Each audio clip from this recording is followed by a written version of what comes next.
removing employees, or fixing their duties and/or salaries. Extension of service.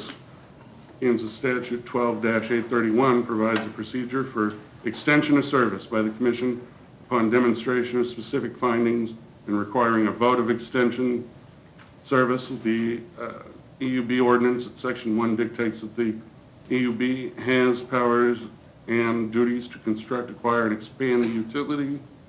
The EUB ordinance at Section 4A dictates that the board, both inside and outside of city limits, may construct plants, distribution systems, transmission lines, and other facilities.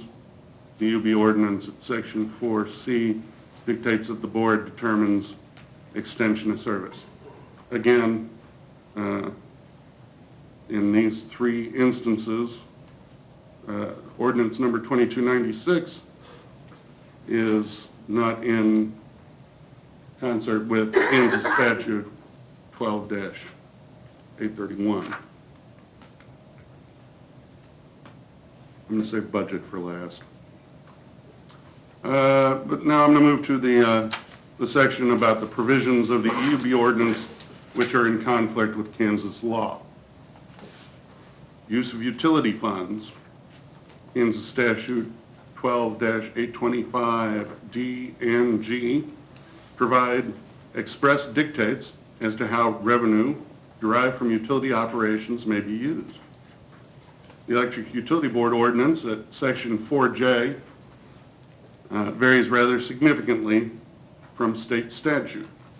There again, short of being exempt from two pieces of state statute, ordinance number 2296 is not valid when it comes to use of utility funds. We've already covered extension of service. We've already covered rates. Electric contracts. Kansas Statute 12-825J dictates that the governing body is the entity authorized to enter into contracts for the purchase of electricity from any person, firm, corporation, or other municipality upon such terms and conditions as the governing body may deem necessary and reasonable.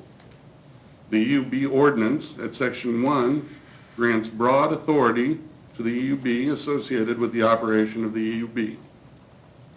It is Ryan Denk's understanding that based upon this broad grant of authority, the EUB has entered into contracts for the purchase of electricity without governing body approval, and I believe that's the case.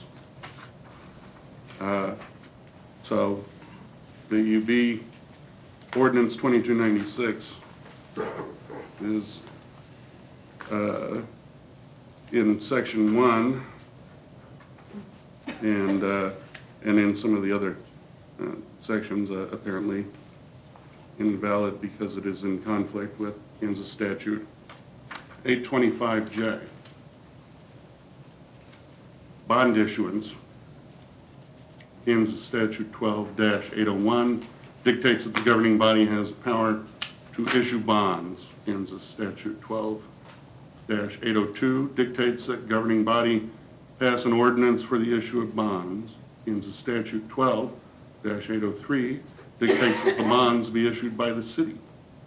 The EUB ordinance at Section 4K requires that the EUB determine that the issuance of bonds is necessary and expedient to issue bonds for the construction, extension, or improvement of the electric utility, at which time the board may request the governing body to issue bonds.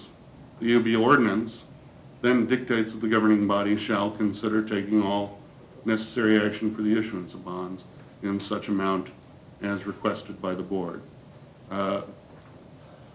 Based on Kansas Statute 12-801, 802, 803,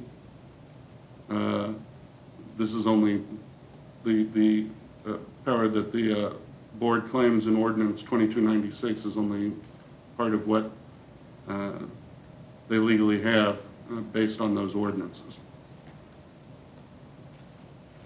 petty cash funds.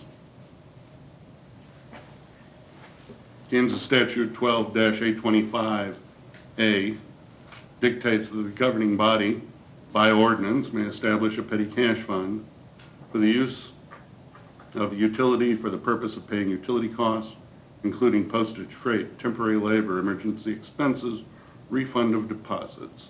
The EUB ordinance, Section 1, has a broad grant of authority to operate the utility. The EUB ordinance, Section 4I, authorizes the board to establish its own purchasing policy.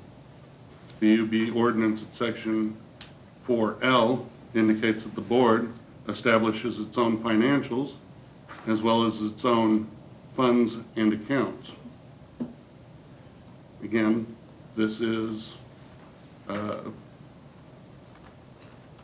in conflict with Kansas Statute 12-825A. Eminent domain, KSA, Kansas Statute 12-808A dictates that the governing body has the power to exercise eminent domain. The EUB ordinance at Section 4E dictates that the board may request the governing body to exercise eminent domain when the board determines that public necessity or convenience requires such action. This is more or less something that an advisory group might make a request to exercise eminent domain, which takes us back to budget.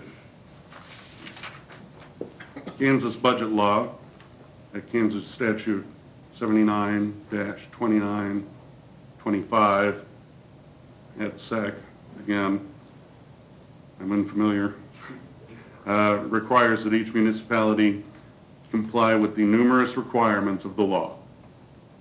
Numerous provisions within the budget law require governing body action, including the holding of public hearings and adoption of budget. The EUB ordinance at Section 3A dictates that the EUB establish the annual budget for utility operations, and also includes authority to engage in all attendant activities which affect the budget, including creating revenue, which involves setting rates, and expending revenue, expenditure of funds. The EUB ordinance, Section 4L, indicates that the board establishes its own financials as well as its own funds and accounts. Kansas budget law is, I'm trying to remember how you would say this. I mean, it's equally applied. This is not something that cities can, how did you say? Uniform. Yeah. Kansas budget law is uniform. This is not something that the city of Gardner can create an exemption from in a charter ordinance. So, with that all being said, I know we've got Gardner Energy employees here, and, you know, I think it goes without saying that, that in case it needs to be said, that I think that the employees of Gardner Energy have done a fine job over these last nearly 5 years since the establishment and then implementation of the Electric Utility Board and Gardner Energy. The way that the staff and associates at Gardner Energy have embraced the idea of running the city electric utility like a business has been, for me, inspirational. I don't have a bad thing to say about Gardner Energy staff and the job that you guys have done in the time that you have worked as part of Gardner Energy, as part of the Electric Utility Board. I know we've got Electric Utility Board members in attendance.